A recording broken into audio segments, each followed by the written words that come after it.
There is among many who fight in war a sense of shame, one that is made worse by the patriotic drivel used to justify the act of killing in war.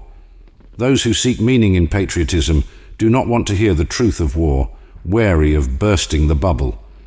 The tensions between those who were there and those who were not, those who refuse to let go of the myth and those that know it to be a lie, fed into the dislocation and malaise after war.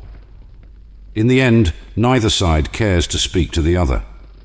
The shame and alienation of combat soldiers, coupled with the indifference to the truth of war by those who were not there, reduces many societies to silence.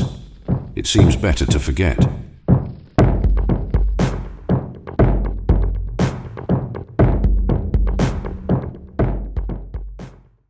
Hello everyone, this is War is My Business. The ethics of warfare, the barbarity that can arise, and the vitriolic hatred that can be witnessed between warring groups are heavy topics to cover.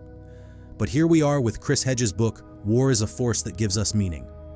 In this book, he discusses the nature of warfare that is often clouded in mythology, a nature that is obscured by the fervor of patriotic enthusiasm, the fanatic dedication to a cause, and the need to justify what was once unjustifiable, simply to continue moving forward. War is horrifying. Violence coupled with hatred can be brutal. Humans, however, partake in it like a drug, knowing its dangers, but being compelled to take another hit. No doubt the audience for this book is all members of the public. In an attempt to showcase the horrible nature of warfare, Hedge hopes to destroy the romantic perspective of warfare that is sometimes in the eyes of the people. Though he admits this may be a somewhat fruitless endeavor, as this may very well be in the nature of our species. For our purposes, however, there may be a greater audience that transcends the purely martial concepts of the book. An understanding of why humans are sometimes irrational and self-destructive in the pursuit of military endeavors and violence not solely limited to warfare. Behavioral economics found in the business world may very well have connections with humanity's propensity to brutality and the psychology that underpins it. Each chapter covers a particular topic that drives groups of people to commit atrocities. These are the topics by their numbered chapter. Chapter 1. There is a myth about warfare, or the drive to wage violence against other human beings, and that myth revolves around the dichotomy of good and bad, that we are right and just, and the enemy is wrong and evil.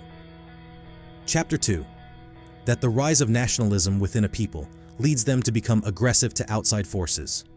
People have a proclivity to follow the flow of the social cues of those within their groups, and the focus on national strength and superiority can lead to very few people arguing against the march to conflict. Chapter 3. That the culture of a nation will change in order to prepare and sustain it in war.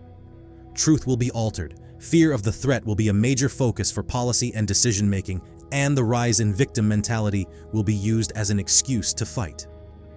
Chapter 4. That in the conduct of war, we can become addicted to it. The advent of industrial warfare and the development of long-range standoff weapons offer nations the ability to apply force without the negative emotional consequences of actually killing humans and destroying lives. Chapter 5. That at the conclusion of war, those who committed heinous acts will seek to hide the facts to avoid punishment. And in the case of a civil war, many are guilty of some crime, even those who are just trying to survive. Chapter 6. That when a nation or people go to war, the people that support it gain a cause that gives their lives meaning. The enemy is always the worst, and though we may commit atrocities, our atrocities are of lesser severity while theirs are heavy-handed. Our crimes are rarer in occurrence while theirs are systemic, or our acts against humanity are in retaliation to the enemy's unprovoked actions. Chapter 7. That there are underlying human conditions that compel us to fight. It is our nature to fight and protect our own, and a consequence of this can lead to an extreme that drives brutality. While the content of the book covers the nature of warfare in general, the author does, or at least appears to, make an emphasis on the destructive aspects of civil war. Indeed, even in a major theater war between nations, these 7 points previously mentioned can still apply. However, in a civil war, there is a potential to see the severity and brutality increase an order of magnitude. The reason is that nations at war generally utilize more disciplined and organized units, and while these units could be employed to commit atrocities, such as when an uncontrolled unit without effective leadership can see its subordinates lose themselves to passions of hatred and violence. However, in a civil war, an adversary may very well be a neighbor of differing political or ethnic persuasion, making fear and paranoia of the other an ever-present feeling that compels action. While the author acknowledges, as mentioned, that there may be no solution to solving this problem, as it is apparently ingrained within our species' nature, he does put forth one solution to help alleviate the brutality of a civil war: international intervention. The international community may not be able to stop a major theater war between nations, but it may be able to leverage enough influence to deploy a military force to stop a regional conflict or civil war. Here, their purpose would be to get in the way and prevent the various groups within the conflict from slaughtering each other. We in the industrialized world bear responsibility for the world's genocides because we had the power to intervene and did not.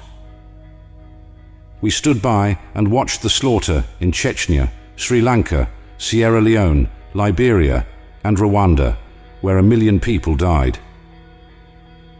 The blood of the victims of Srebrenica, a designated UN safe area in Bosnia, is on our hands. The generation before mine watched, with much the same passivity, the genocides of Germany, Poland, Hungary, Greece, and the Ukraine. Now, the utilization of an intervention force is an option, a third party without any concern for the interpolitical or inter-ethnic quarrels, and whose design purpose is to maintain order and peace. Just like the utilization of police and court systems provides arbitration between personal disputes, the international community can serve in much the same way. However, it must be questioned how the international community determines under whose authority such a force will fall and under what justification they have to insert themselves into the conflict of others. Every nation has its agenda, their national interests they are looking to support, and it may be a bit naive to think that the member nations of an international force would spend capital and blood purely for altruistic reasons. Might a foreign power seek to take advantage of the conflict for its own ends, maybe even exacerbate the existing problem? Under what conditions would you request the establishment of the international force and send them into a conflict zone? Is it during the execution of what appears to be an ongoing genocide, or prior when violence becomes increasingly heated? Who has the authority to make that decision? Many questions about competing interests, concerns about world policing and policy, and the justification of foreign involvement in domestic issues would need to be addressed.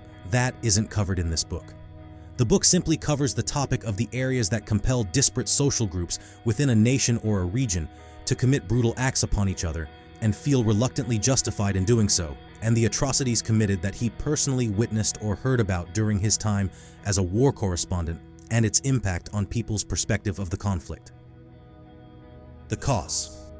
One particular topic that Chris Hedges discusses that compels people to fight is the title of his 6th chapter, The Cause, of which I would like to discuss in detail and to which we can find a business comparison. War finds its meaning in death. The cause is built on the backs of victims, portrayed always as innocent.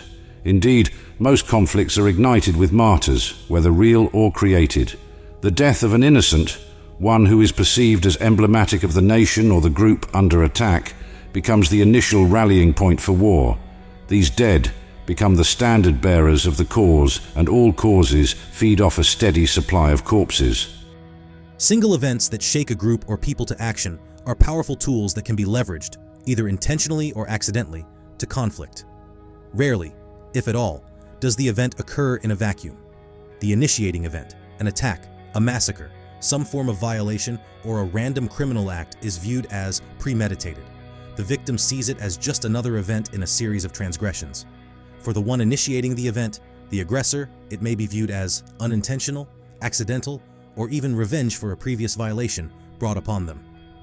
As a chronological example, here are some of the events that Americans have used to rally themselves to fight. Boston Massacre and Military Occupation, Revolutionary War, Mediterranean pirate attacks on American traders, Barbary Wars, impressment of American sailors and other treaty violations, War of 1812, frontier conflicts with native tribes, American Frontier Wars, Mexican attack on the Alamo, Mexican-American War, Fort Sumter, Secession, Slavery versus Federal Favoritism, American Civil War, Sinking of the USS Maine, Spanish-American War, Sinking of the Lusitania and the Zimmerman Telegram, World War I, Attack on Pearl Harbor, World War II, the spread of communism, Korean War and Vietnam War, Iraq's invasion of Kuwait, Persian Gulf War, terror attacks of 9/11, global war on terror. Some of these events are directly tied to a decision to fight. Some are but one event out of many that led to a decision to go to war. Some are accidental, and some are incidental to a greater conflict. But none of these events are isolated, divorced from greater events and geopolitics of the world. They all have their causes that we can evaluate in hindsight, but at the time were a great motivator to action. Similarly, other nations and groups of people throughout history will have their events that compel them to action. This isn't to say that any of these events should or shouldn't elicit a response that puts people on a war footing, only that they occurred, were perceived as an attack, and were severe enough to rile up the people to fight. Once the fighting occurred, once the decision was made to fight, the United States continued its fight until it was able to achieve its objectives, until the violation had been rectified through force. In most instances, the United States has succeeded. In a few, we fell short of our objectives and decided to disengage or seek an armistice, e.g., War of 1812, Vietnam, Iraq, and Afghanistan. As our wars progressed, we leveraged the loss of our warfighters and the sacrifices they and our partners have made for the cause at hand. We continue the fight, even at the risk of our national objectives, so that those that have died will have not died in vain is a common call to continue to fight. It is a pain of loss that we seek to justify by eventually succeeding. Indeed, we lost many of our people in wars we eventually won, the Union in the American Civil War as well as World War II. If we, including the Union's perspective, gave up after great losses, then indeed those that did die would have been in vain. But with the eventual victory, those losses were more palatable. They died in pursuit of a greater good.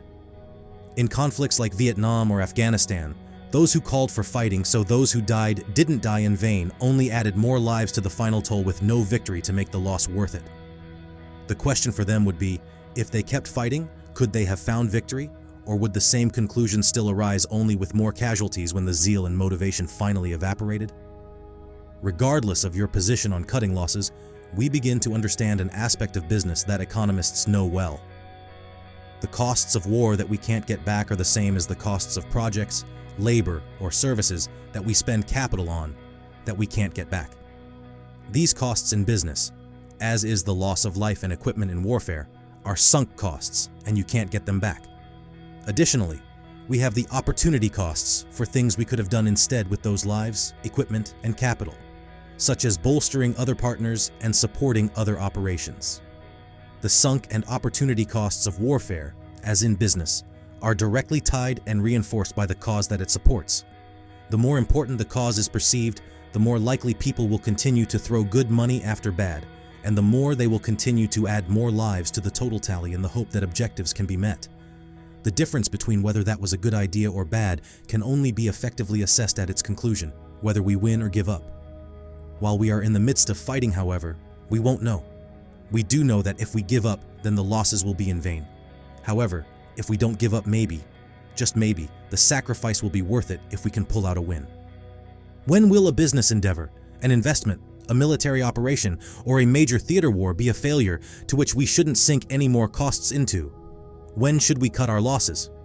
While the author didn't provide any solutions, only really seeking to inform us of the horrors of war and their causes, I do have a potential course of action, or at least a workaround for this aspect of human nature. This solution involves the determination of maximum costs we should be willing to sink into a venture so that we don't need to make these cost-benefit analyses while we are emotionally invested in the conflict or business project, a time when judgment can be clouded by the losses. Real estate investors may have a solution in a tool they use, the MAO. The maximum allowable offer, MAO, is a calculation that investors use to determine the maximum amount to offer on a real estate purchase. Naturally, any buyer would like to get the property for the minimum amount of money possible, but naturally there will be negotiations by the seller to get the most on their part. Having a pre-established MAO will give the buyer the ability to know ahead of time when a price is getting too high to be profitable, the ultimate purpose of the investment.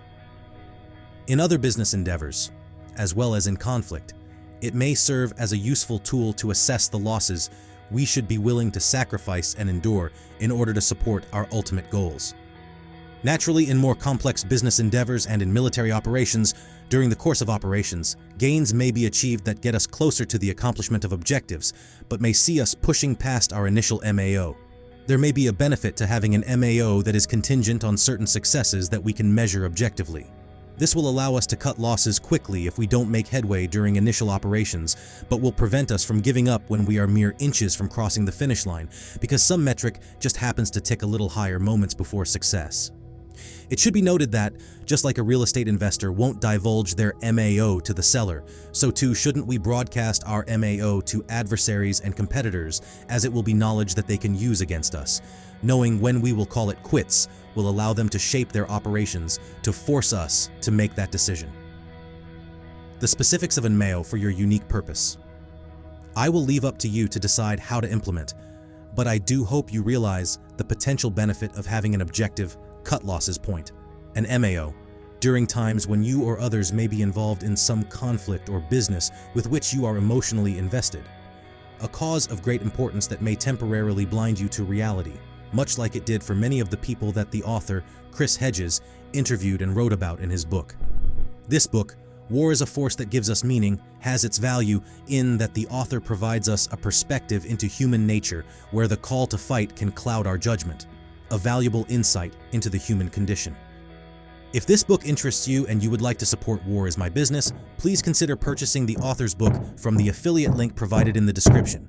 Thank you for watching.